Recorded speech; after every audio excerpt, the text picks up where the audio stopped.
more about these interesting marine mammals. Here we have two adult male Hawaiian monk seals. The Hawaiian monk seals are an endangered species and fewer than 1,300 remain in the wild at this time. Now their population is concentrated along the northwestern Hawaiian Islands. But we do see about 100 seals here in the main Hawaiian Islands, and 7 seals are regularly sighted around the island of Oahu.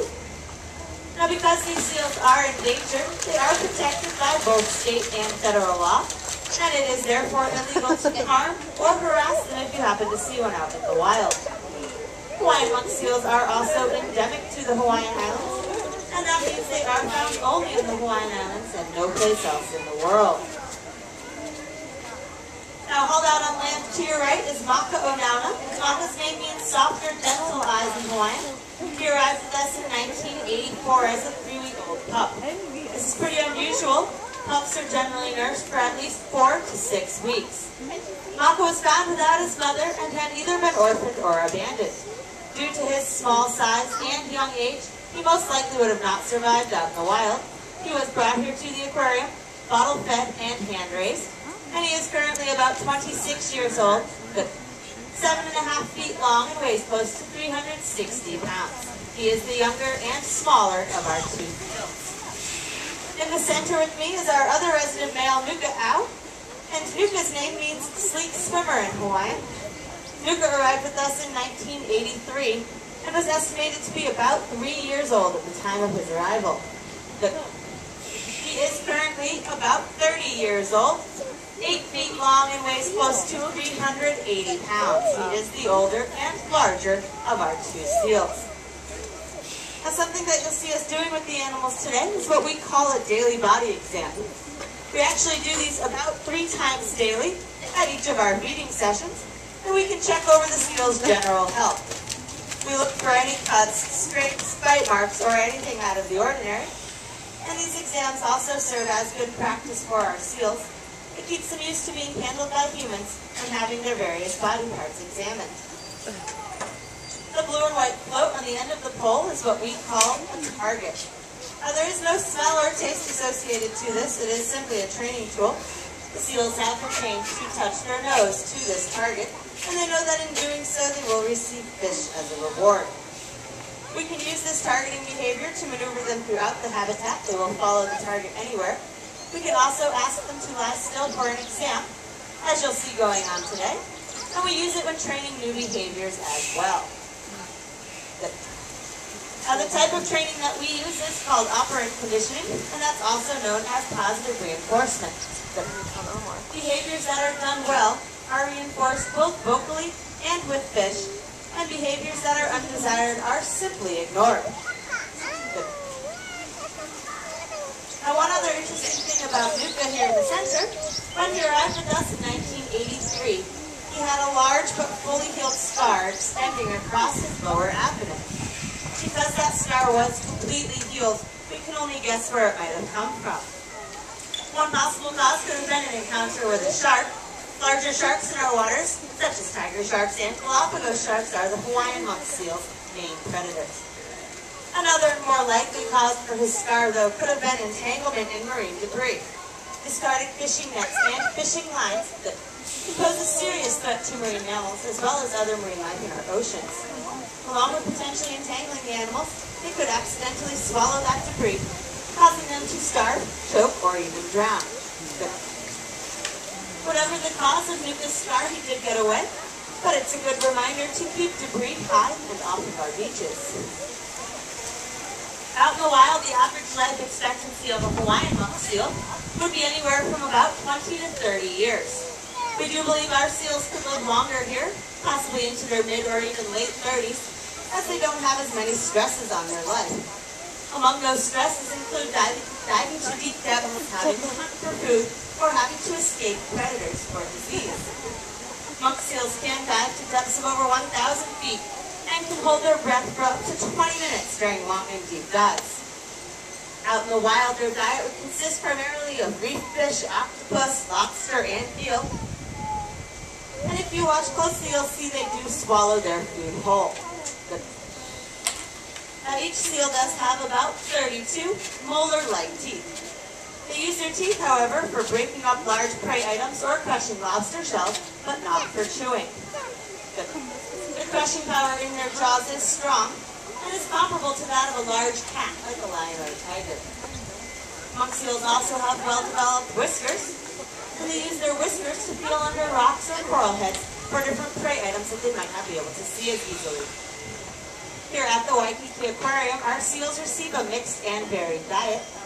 Currently, each seal receives about 10 pounds daily of herring, smelt, and squid. Now, this totals about 6,000 calories throughout the day, and we break that up over 2 to 3 feeds and supplement their diet with a marine mammal vitamin.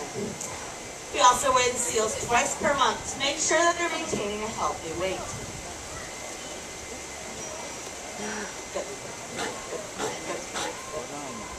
At one point in time, there were 3 different types of monk seal in the world.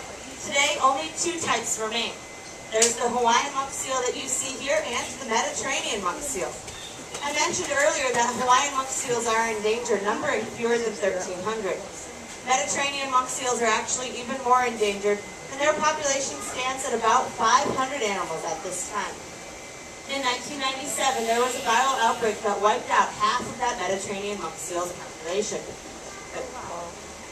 There was also a 3rd type of monk seal. That was the Caribbean monk seal. And the Caribbean monk seal was actually last sighted in 1952, and they were recently declared officially extinct. Hawaiian monk seals are housed at 3 facilities. Along with us, there is Sea Life Park, also here in Hawaii, and SeaWorld in San Antonio, Texas, and some in the back, but they are not on public display. I'd like to go over some differences between seals and sea lions with you. People often get seals and sea lions confused, and Hawaiian monk seals are actually an example of a true seal, so they should not be confused with a sea lion. So the first and easiest way to tell if you're looking at a seal or a sea lion would be to look at the head, and you're going to look for the presence or absence of an external ear flap. So if you focus your attention about 3 inches behind each of our seal's eyes, you should be able to see that small tuft of fur. And that's a true seal's external ear opening. So true seals have this very smooth head with just a pinhole opening leading to their inner hearing structure, whereas sea lions actually have an external ear flap. It looks similar to what you would see on cats or dogs, or what we have as humans. So that's probably the easiest way to tell if you're looking at a seal or a sea lion. There are 2 other differences that I want to go over, and both of these other differences actually have to do with movement. So first we'll talk about movement on land. True seals, like Hawaiian monk seals, have short, stubby front flippers, so they can't really prop themselves up and support their weight very well or for very long. Also, their hind flippers always stay directly behind their body, so when moving on land, they actually bounce around or undulate on their bellies like a large inchworm. For this reason, you might find seals in a sandy or ice flow habitat, as they can maneuver that terrain pretty easily. Sea lions, on the other hand, have much larger, stronger front flippers, so they can prop themselves up and support their weight quite easily. And sea lions can also rotate their hind flippers underneath their body. In essence, they stand on all 4s. You might find sea lions in rockier habitats, and they can even outrun a human in rockier terrain. Now the third and final difference that I'll discuss with you is another difference in movement, but this time moving while they're swimming. So I mentioned that true seals have these shorter, stubbier front flippers. So when they're swimming, they actually can't use their front flippers as much for propulsion. They use them more for steering, and they get their power or propulsion from their hind flippers by moving them in a side-to-side or sculling-like manner. Sea lions swim in the opposite way.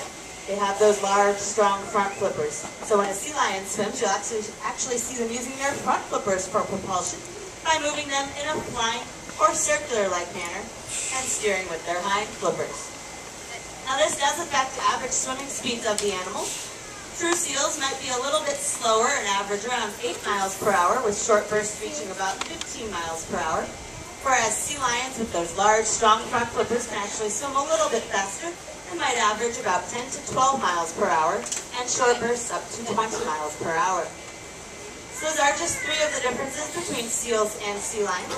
And again, Hawaiian monk seals are an example of a true seal, not to be confused with sea lions. Good. Good. The last thing that I'd like to go over with you today is where we think monk seals may have gotten their name, monk seal. We actually think that it might be due to their primarily solitary and non-social nature. So you can think of them as being solitary like a monk. You won't often find them in large groups like you might see with sea lions or elephant seals. If you happen to see a monk seal out in the wild, you usually just see one by itself. Two together are most likely a mother with her pup. This is one of the reasons that we feed and train our seals in separate locations and don't force them to interact with each other. Also, by feeding our seals in separate locations, we are able to ensure that each seal receives its designated diet and there's no competition over the food. Now, this is important to us. Our seals are here for research and educational purposes, and currently the primary research focus is on the seal's metabolism, so they are on fixed diets throughout the day. Over the next few minutes, you'll hear us start to call out some numbers, the amount of fish we have left in our buckets as we coordinate to finish the session at the same time. But if you have any questions out there in the audience, please feel free to just shout them out, and I'd be happy to answer them. 20.